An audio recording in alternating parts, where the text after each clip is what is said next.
అభ్యాస వైరాగ్యాభ్యాం వా తన్నిరోధ. చిత్తవృత్తి నిరోధం జరిగినప్పుడు స్వరూపంలో స్థితి ఉంటుందని చెప్పి, లేక సామాన్య మానవుడి యొక్క స్థితిలో వృత్తి సారూప్యంగా జీవిస్తాడని కూడా చెప్పారు. తర్వాత 5 రకములైనటువంటి వృత్తులను గురించి చెప్పారు. మనం చెప్పుకున్నది సంగ్రహంగా చెప్పుకున్నాం. ఈ 5 రకములైనటువంటి వృత్తులు వాటిని గురించి మనకి మళ్ళీ మనం ఈ సూత్రాలు చదువుకుంటూ ఉంటే, ధ్యానం చేసుకుంటూ ఉంటే మనం బ్రతుకున్న నాళ్ళు ఇంకాస్త అర్థం అవుతూ ఉంటాయి. ఈ ఒక రోజున అర్థమైనవి కావు ఈ 5 రకములైనటువంటి వృత్తులను. ప్రమాణము, వికల్పము, నిద్ర, స్మృతి, విపర్యయము, ఈ 5 కూడాను. ఈ 5 తప్ప ఇంకొక వృత్తి మాత్రం ఉండదు. అది అందుకు ఇక్కడ ఈ నిర్వచనం ఇచ్చింది.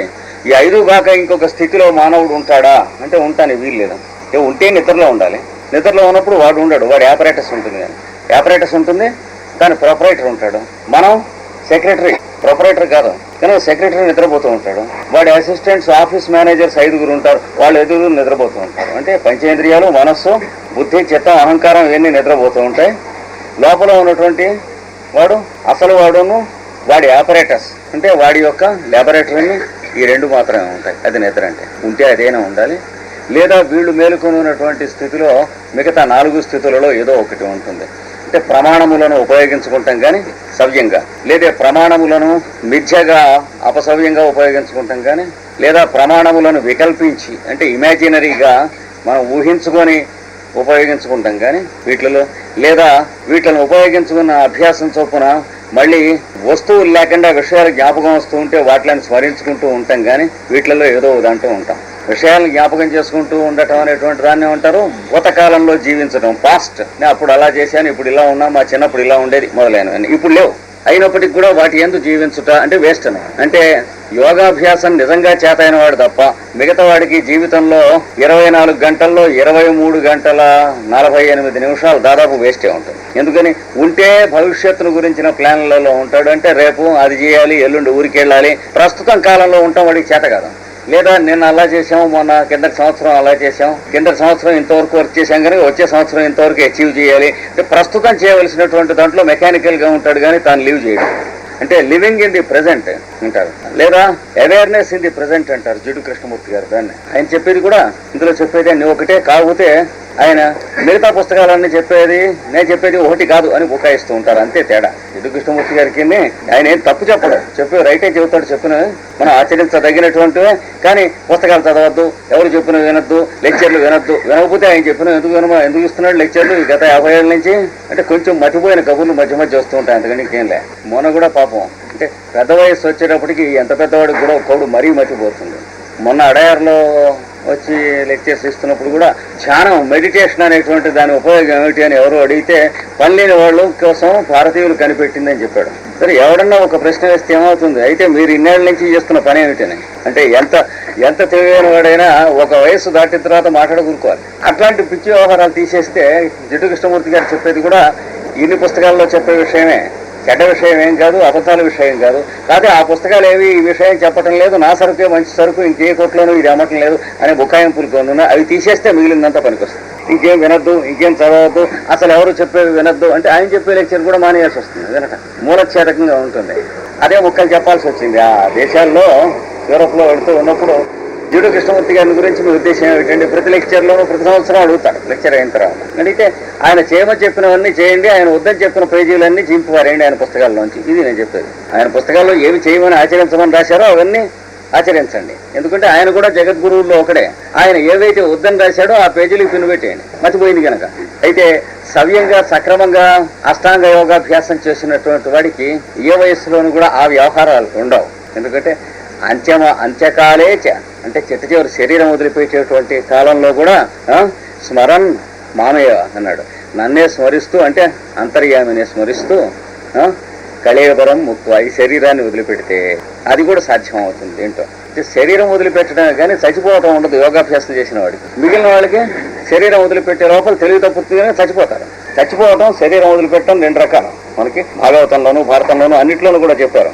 చిట్ట చివరి క్షణం దాకా తెలివిగా ఉన్నవాళ్ళు తమ శరీరంలోనూ ఎదుటి వాళ్ళ శరీరంలోనూ భూమి ఎందు ఆకాశం ఎందు వీటన్నిటి ఎందు ఎవడైతే ఉన్నాడో వాడి ఎందు ప్రజ్ఞ మేల్కొని ఉన్నటువంటి వాళ్ళు చిట్ట చివరి క్షణాల్లోనూ మేల్కొని ఉంటారు, శరీరం వదిలిపెడుతున్నప్పుడు మేల్కొని ఉంటారు, శరీరం వదిలిపెట్టాక కూడా వాళ్ళు మేల్కొని ఉంటారు, శరీరం పడిపోతుంది. అలా కాకుండా శరీరం మీద నమ్మకం ఉంది, అదే మనం అనుకున్న వాళ్ళు, అందులోనే ఉంటున్నాం అని అనుకున్న వాళ్ళు, తన తెలివితేటల మీద నమ్మకంగా బతికేటువంటి వాళ్ళు, తమ జీతం మీద ఆధారపడి బతుకుతున్నాం అని అనుకునే వాళ్ళు, ఎట్లయితే ఉద్యోగం పోయేట్టు గుండె పోగులుతున్న వాడు బీపీ వస్తుంది, జీతం మీద బతుకుతున్నాం అని అనుకుని బతికిన వాడికి ఎన్నాళ్ళు బతికితే అంత ప్రమాదంగా కనిపిస్తుంది, ఉద్యోగం పోతే చచ్చిపోతాము అని. అలాగా వీళ్ళకి కూడా శరీరం ఉంది కాబట్టి బతుకుతున్నాం అని అనుకునే వాళ్ళు శరీరం పోతుంది అంటే మనం పోతా ఉంటామని వాళ్ళ ఉద్దేశం. తేడా ఉండదు దానికి దీనికి, అది చెబుతాడు అది ముందు. అలా కాకుండా ఉండి సరైనటువంటి పద్ధతిలో శరీరం దాని టైంకి అది వస్తుంది. మనం పొద్దున్నే దాని టైంకి నిద్ర లేచి ఆఫీస్లో డిస్పెన్సర్లో వర్క్ చేసుకుంటుండలే, కూర్చుంటూ ఉండలే, మన ఆఫీస్కి వెళ్తూ ఉండలే, అలాగే ఇంట్లో ఉన్న వ్యవహారాలు మళ్ళీ నిద్ర వస్తే పడుకుంటూ ఉండలే. రాత్రి ఆగమే ప్రళీయంతే ప్రపంచ యహర ఆగమే. రాత్రి ఆగంలో రాత్రి వచ్చేటప్పటికి అన్ని నిద్రలోకి వెళ్ళిపోతున్నాయి, పగలు వచ్చేటప్పటికి అన్ని వాటంతరం మేలుకొని వాటి పని అవి చేసుకుంటున్నాయి. అలాగే ఈ శరీరాలు కూడా దాని టైంకి అది వస్తూ ఉంటుంది, వచ్చి ఉన్ననాడు దాని పని అది చేస్తూ ఉంటుంది. అప్పుడు మన పని మనం చేస్తూ ఉండాలి, దాని పని మనం చేయకూడదు. మన పని అది చేయాలి కానీ దాని పని మనం చేయకూడదు. చేస్తూ ఉండి ఉన్ననాళ్ళు ఉంటుంది, తర్వాత అది దాని టైం అయిపోయిందో పడిపోతుంది. అప్పుడు కూడా మన పని మనం చేస్తూనే ఉండాలి. తర్వాత మళ్ళీ అది కావాల్సినప్పుడు అది వస్తుంది, అప్పుడు మన పని మనం చేస్తూనే ఉండాలి. ఇది ఎలాంటిదంటే, ఒకడు ఒక ఆఫీసులో పనిచేస్తున్నాడు అనుకోండి, ఆ ఆఫీసు వారు అందులో పనిచేసే వారి కుటుంబాలకు అన్ని వసతులు ఏర్పాటు చేశారనుకోండి, సోర్స్ కూడా అక్కడే ఉండి మన బియ్యం పప్పు మొదలైనటువంటివి అక్కడి నుంచి ఇస్తూ, క్వార్టర్స్ కూడా వాడేయిస్తూ, పిల్లలకి చదువు స్కూల్ కూడా అక్కడే పెట్టారనుకోండి. అలాంటి ఆఫీసులో పనిచేస్తున్నాం అనుకోండి, పనిచేస్తూ మనం సొంతంగా ప్రయత్నం చేసి కొన్ని వేరే దాచుకున్నట్టు దుష్కరం అంటే అర్థం అది. ఇందులో కొంత మన సొంతం ఉంది అని అనుకుంటే ఏమవుతుంది అయోమయంగా ఉంటుంది. ఇప్పుడు వీడి సొంతం ఏం చూసుకోక్కర్లేనటువంటి పద్ధతిలో ఉండే గవర్నమెంట్ ఏదైనా 21వ శతాబ్దంలో వచ్చిందనుకోండి, ఏ దేశానికైనా వస్తే, ఇప్పుడైనా అలాంటి గవర్నమెంట్ తెచ్చేవాళ్ళు ఎవరైనా ఉంటే మనం పనికిరాం, వాళ్ళు పనికొస్తారు. కానీ అట్లాంటి గవర్నమెంట్ పెట్టడానికి వాళ్ళు పనికొస్తారు, కానీ దాంట్లో ప్రజలుగా జీవించడానికి మనం సిద్ధంగా లేము. ఏం చేత మనకంటూ ఏం లేకపోతే ఎట్టా అనేటువంటి ఒక దరిద్రం ఉంది మనకు. మరి ఇక్కడే మాత్రం తేలిపోతే ఈ సృష్టి మొత్తం మనకి జన్మ దానంతరదే ఇస్తూ ఉంది, కనిపిస్తుంది కదా, మనం తెచ్చుకున్నది కాదు, పైగా తేరగా ఇచ్చింది, ఏం డబ్బులు పెట్టుకున్నది కాదు. ఎవరు మన తండ్రి కానీ, మన తాత కానీ, మన తల్లి కానీ, మన మేనమావ కానీ ఏవి లంచం పోసి ఈ సీట్లు కొనుక్కున్నది కాదు, డొనేషన్స్ ఇచ్చి ఇంజనీరింగ్లో సీట్లు కొనుక్కున్నట్టు రాదు అట్లా జన్మ. అవి దానంతరది ఇచ్చారు, ఇవ్వబడ్డది మనకి. అలాగే కన్ను ముక్కు చెవి వాటి శక్తులు ఫ్రీగా ఇవ్వబడ్డాయి, అలాగే తెలివితేటలు మొదలైన ఫ్రీగా ఇవ్వబడ్డాయి. డొనేషన్స్ ఏం లేవు, బలాను కులం వాళ్ళకి రిజర్వేషన్ ఇట్లాంటివి ఏం లేవు. అవి వచ్చింది ఏదో వచ్చింది, వాటి తర్వాత మనం పెట్టుకున్న పేర్లు ఈ కులాలు, డొనేషన్స్ ఇవన్నీ కూడాను. కనుక ఇవి కాక అసలు ఉన్నది ఏమిటో మనం చూసుకోవాలి. అది నిన్నవాడు మనకి చెప్పింది. అది చెప్పినప్పుడు జన్మ దానంతో వచ్చినప్పుడు ఈ జన్మ నాకొద్దు, ఇది పాపిస్తుంది, ఇది లేకుండా ఉండేట్టు చూడు అంటే వాడికి సజెషన్స్ మనం ఇవ్వటం అంటే వెర్రివేకిడి వ్యవహారాలు అనమాట. భగవంతుడికి అంటే వాడు జన్మ ఇచ్చాక ఈ జన్మతో, వాడు నోరిచ్చాక ఈ నోటితో, వాడు బుర్ర ఇచ్చాక ఈ బుర్రతో మనం ఏమంటున్నాం, ఈ జన్మ లేకుండా చేయి అంటున్నాం. అంటే suggesting better things to God. దేవుడికి కొంచెం ఎంతకంటే మంచి బాగుండే పని చేయటం ఎలాగో మనం సజెషన్స్ ఇవ్వటం అనమాట. కోతి వ్యవహారాలు అవన్నీ పోతాయి. యోగాభ్యాసం చేసేటప్పుడు ఈ పాపిష్టి జన్మ మొదలై ఇవన్నీ పోతాయి. పాపం ఎవడు చేయమన్నాడు అని వాడు అడగడు. పాపిష్టి జన్మ అంటే అవును ఇది పాపిష్టి జన్మ ఎవడు చేయమన్నాడు రా అని అడగడు. మనం చేసి వాడితో పాపిష్టి జన్మని చెప్పుకుంటే అది ఎస్కేప్ ఏం రావదు దానికి. అందుకని ఫ్యాక్ట్స్ సత్యాలు ఒకలాగా ఉంటాయి, మన వీక్నెసెస్ ఒకలాగా ఉంటాయి. ఇవి సర్దుకోవాలి ఈ మర్చిపోయినట్టు. అందుకని జన్మ, ఆయుర్దాయం, శరీరం వదలటం, ఇవన్నీ ఏమిటి, కాలేజీ తెరవటం, కాలేజీలో చదవటం, కాలేజీలు మూస్తే మళ్ళీ సెలవుల్లో ఉండటం లాంటిది. శరీరం వదిలేక మళ్ళీ శరీరం పొందే లోపల వెకేషన్స్లో ఉన్నట్లు. అయితే దుర్భ్రాంతులకు గురి కారాదు. శరీరం వదిలిపెట్టిన తర్వాత మోక్షానికి వెళ్ళాం. శరీరం వదిలిపెట్టినంత మాత్రాన్ని మోక్షానికి వెళ్ళేటట్లయితే మోక్షం కోసం అని చెప్పి ఈ విద్యలు ఇవన్నీ పెద్దవాళ్ళు చెప్పడం మనం నేర్చుకుంటాం. ఎట్లాగో కుక్క వస్తుంది, మనం వస్తాం, మోక్షం రాదు. అది కాదు, ఉత్తరాల్లో సరదాకి రాసుకునేందుకు పనికి వస్తుంది. పరమాన వారు పైరామపదించారు, లేదా కైలాసానికి వెళ్ళారు, వైకుంఠానికి వెళ్ళారు, పరలోక గతులు అయినారు. ఇవి మాట వరుసకి తప్ప అదే ఎక్కడున్నాం అక్కడే ఉంటాం. కాకపోతే శరీరం ఉండదు. ఈ అపార్థాలు కూడా బుర్రలో జీవనం పోవాలి ఇక్కడ.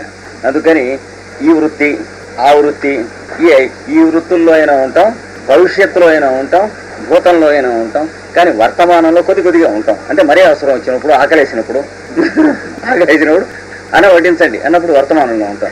వడ్డించి తీరా తింటూ ఉన్న తర్వాత నేనటి విషయాలు, రేపటి విషయాలు మాట్లాడుకుంటాం అక్కర్లేకుండా. అంటే భోజనంలో ఉండం.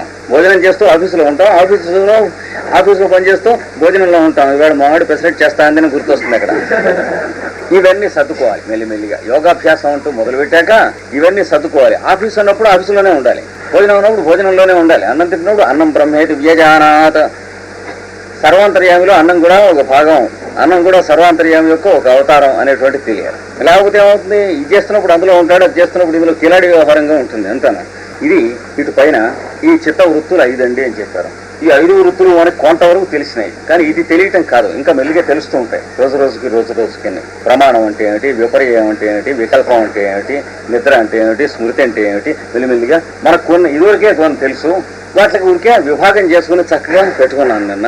ఈ విభాగం ప్రకారం మెల్లిగా మన జీవితంలో అర్థమయ్యేటువంటి పాఠాలు తప్ప ఇవి పుస్తకంలోంచి మనం చదువుకుంటే ఒక్క రోజులో అర్థమయ్యేవి కావు. అంటే ఇప్పుడు మనం చదువుకుంటున్నప్పుడు చేస్తున్నది ఏమిటంటే పరిచయం తప్ప యోగాభ్యాసం, అభ్యాసం మన జీవితంలో చేసేదే. పుస్తకంలో చేయం అభ్యాసం. అట్లాస్ పుస్తకం ఉంటుంది, అందులో ఇక్కడ బాంబే ఉంది అంటాం అనుకోండి, దాని మీద కుర్చీ వేసి కూర్చుంటే బాంబే పెడతాం. అదెంతో ఇవి కూడా అంతే, పుస్తకాలు కూడా. ఇక్కడ లండన్ ఉంటుంది, అన్ని బల మీదే ఉంటాయి ఆకాశంలోనే. అక్కడ ప్యారిస్, ఇక్కడి నుంచి అక్కడికి పెన్సిల్తో వెళ్ళాం కదా. అందుకని యోగాభ్యాసం అనేది పుస్తకంలో ఉన్నటువంటి విషయాలు చదువుకుంటాం వల్ల చేసేది కాదు.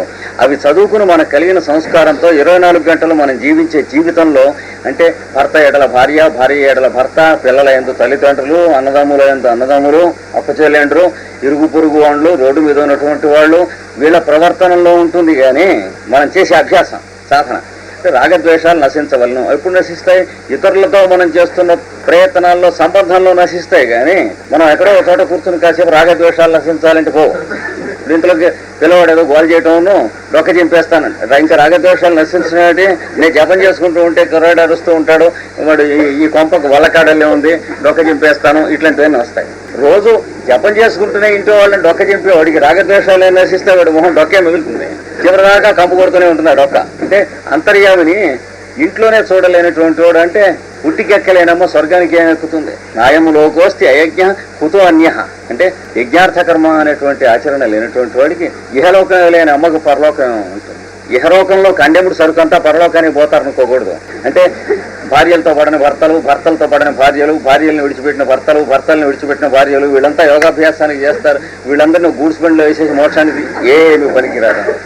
ఇవన్నీ సవ్యంగా నడుపుకుంటూ ఉండటం బేర్ మినిమం. అది దాన్ని ఎవరితోనూ పడకపోవటం ఉండటం అనేటువంటి బేర్ మినిమం ఉంటే అక్కడి నుంచి యోగాభ్యాసం. కనుక ఇక్కడ ముందు మన తుప్పు ధూళి వదిలిపోవాలి. ఇవి అంటే మనం ఏ ప్రపంచంలో అయితే మనం పుట్టడం జరిగిందో ప్రకృతి మనకి అది ప్రయోగశాల, అంటే ల్యాబొరేటరీ కింద ఇచ్చింది. మనం సాధన చేసుకోండి. మీ మనస్సుని, మీ ఇంద్రియాలని, మీ ఆవేశాలని, వీటన్నిటిని కూడా ట్రైనింగ్ చేసుకునేందుకు మీరు ఏ స్కూల్లో ఫిట్టో ఆ క్లాసులో పడేసాము నాయన అని ప్రకృతి చెబుతూ ఉంది. మనకు ఉన్నటువంటి వాతావరణం అంటే ఎన్విరాన్మెంట్, అది మనకి సరైనటువంటి విద్యాలయం అనే సంగతి మర్చిపోయి నాకే కనుక వాతావరణం అనుకూలంగా ఉన్నట్టయితే అది సాధించేవాడిని, ఇది సాధించేవాడిని అని పిచ్చుకబడి చూద్దాం. అనుకూలంగా ఉంటే అని ఉండదు, ఉన్నది అనుకూలమైన వాతావరణమే, దాంట్లో మనం సాధించుకునేందుకు పడేస్తుంది ప్రకృతి. కనుక దానికోసం చేసుకునే సాధన ఇది యోగాభ్యాసం. ఇప్పుడు ఈ చిత్త వృత్తులు 5ని నిరోధం చేసుకోవాలి. చిత్తాన్ని నిరోధం చేయకూడదు, వృత్తుల్ని నిరోధం చేయాలి. అది చేయాల్సింది. అంటే ఏమిటి? పువ్వు విచ్చుకుంటూ ఉంటే ఆ విచ్చుకునేటువంటి రేఖల్ని అడ్డుకోకూడదు, వంకరగా విచ్చుకోకుండా ఉండేటువంటి దోహదం పువ్వుకి మనం చెట్టుకి చేయాలి. పువ్వులు వంకరగా విచ్చుకుంటున్నాయి, పుచ్చుగా ఉన్నాయి అనుకోండి, పురుగు పడుతుంది అనుకోండి, పడుతూ ఉంటే ఆ పురుగులు ఏరేయటం కాకుండా ఆ చెట్లో మందేయటం ఏదో చేయం, అలాంటి పని చేయాలి. అందుకని చిత్తాన్ని నిరోధించకుండా వృత్తుల్ని నిరోధించడం చేతవాలి. అలా కాకుండా చిత్తాన్నే పట్టుకుని పచ్చడి చేయటం అంటే అది హఠయోగం, అది గందరగోళం. అంటే ఇంద్రియాలను బిగించండి, అటు ఇటు చూడండి, కండి అటు శబ్దం అయినా కానీ అటు చూడకండి. మనస్సు చూస్తూ ఉంటుంది, కన్ను చూడకపోయినా అదేం లాభం లేదు. దానివల్ల యోగాభ్యాసం నేర్పుతాను అంటే ఇద్దరిని రమ్మన్నట్టు తెల్లవాళ్ళని, శిష్యుల్ని అక్కడ చెబుతూ ఉంటాను ప్రతి సంవత్సరం. ఇక తెల్లవాళ్ళతో వాళ్ళు పొద్దున్నే లేవటం అలవాట్లేదు, 9:30కి లేస్తారు మామూలుగా. అంటే తప్పు లేదు, ఆ దేశంలో చలి దేశం. మన దేశంలో లేచినట్లు 8:30కి లేవటానికి అవకాశం ఉండదు. కొంతమంది పాపం 7:30కి, 6:30కి, 5:30కి కూడా లేస్తాం ఇక్కడ. వీళ్ళే కొంతమంది అక్కడ కనీసం తెల్లవారుసాము 8:30కైనా లేస్తాం ఇక్కడ. ఆ దేశంలో 9:30కి కూడా పాపం సహజమే, ఎందుకంటే అక్కడ ఉన్న వాతావరణం అట్లాంటిది.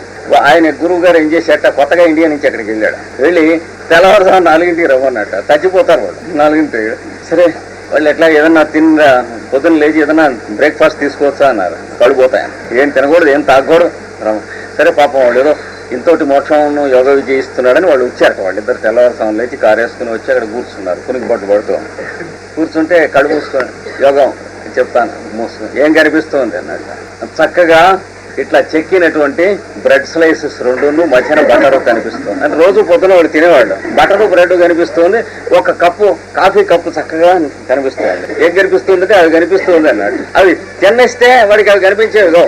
పైగా వాడు భౌతికంగా తింటూ ఉంటే తింటున్నంతసేపే కనిపిస్తాయి. ఇప్పుడు భౌతికం కాదు కదా, మానసికమైన బ్రెడ్ను మానసికమైన కప్పును కనిపిస్తున్నాయి. అంచేత ఎంతసేపు అయినా కనిపిస్తూనే ఉంటాయి, తరగవు. కనుక భౌతిక ప్రపంచానికి పైన ఉన్నటువంటి ప్రపంచానికి ఉన్న తేడాలు కూడా మనం గమనించుకుని ఎలా ప్రవర్తించాలో, ఏం తేడాలు చూసుకోవాలో అవి కూడా తెలుసుకోవాలి. ఇందులో ఈ చిత్తాన్ని నిరోధించకుండా వృత్తిని నిరోధించాలంటే దానికి రెండు కావాలన్నాడు. ఆ సూత్రంలో చూడుతున్నాం. ఇప్పుడు అభ్యాస వైరాగ్యాభ్యాం తన్నిరోధ, ఇది తర్వాత సూత్రం. అభ్యాస వైరాగ్యాభ్యాం అంటే అభ్యాస వైరాగ్యముల చేత, అభ్యాసము చేతనము వైరాగ్యము చేతనము ఇది విడదీస్తే తత్ నిరోధ. తత్ నిరోధ అంటే ఆ పై చెప్పిన నిరోధము అంటే చిత్తవృత్తి నిరోధం. చిత్తం యొక్క 5 వృత్తులను నిరోధించుట ఎట్లనగా 2 మార్గములు చేయవలను, 2 పనులు మీరు చేయాలను అన్నాడు. ఇక్కడ కొత్త విషయాలు 2 ప్రతిపాదన చేస్తున్నాడు. ఒకటి అభ్యాసం చేయాలి, రెండవది వైరాగ్యం అనేది ప్రాక్టీస్ చేయాలి. ఈ 2 చెప్పాడు. అయితే ఈ రెండింటి సంగతి మనకి తెలియాలి. అభ్యాసం అంటే ఏమిటండి? తెలుసు కదండి. అభ్యాసం అంటే ప్రాక్టీస్ అని కాదు. ప్రతిపదాన్ని సైంటిఫిక్ గా అంటే శాస్త్రంలో వాడటం అర్థం వేరు, మనం లోకంలో చూసుకునే అర్థం వేరు. దానికి ఏ సంబంధం ఉండదు. ఊలికిని ఫిలాసఫీ ఊలికిని ఉన్న తేడా ఉంటుంది, కాటన్ కి గన్ కాటన్ కి ఉన్నంత తేడా ఉంటుంది. ఏది ఒక పదం సైంటిఫిక్ గా వాడటానికి మామూలుగా అయోమయంగా బచ్చాగా వాడటానికి తేడా ఉంటుంది. యోగాభ్యాసానికి బాట వేసారంటారు. దాన్ని బాట అంటే మనం కంకరాలతో ఎట్టయితే అర్థం చేసుకోకూడదు, ప్రతి పదానికి వేరే అర్థాలు ఉంటాయి. దీనికి సరైన అర్థాలు ఇప్పుడు మనం వాడుతున్నాం మామూలు అర్థాలు, కొంత అయోమయం అర్థాలు, ఒక జానెడ్ అటు ఇటు ఉంటూ ఉంటుంది అర్థం. కనుక అభ్యాసము అనే మాటకి అర్థం ఏంటంటే తర్వాత చెబుతున్నాడు ఇక్కడ సూత్రంలో.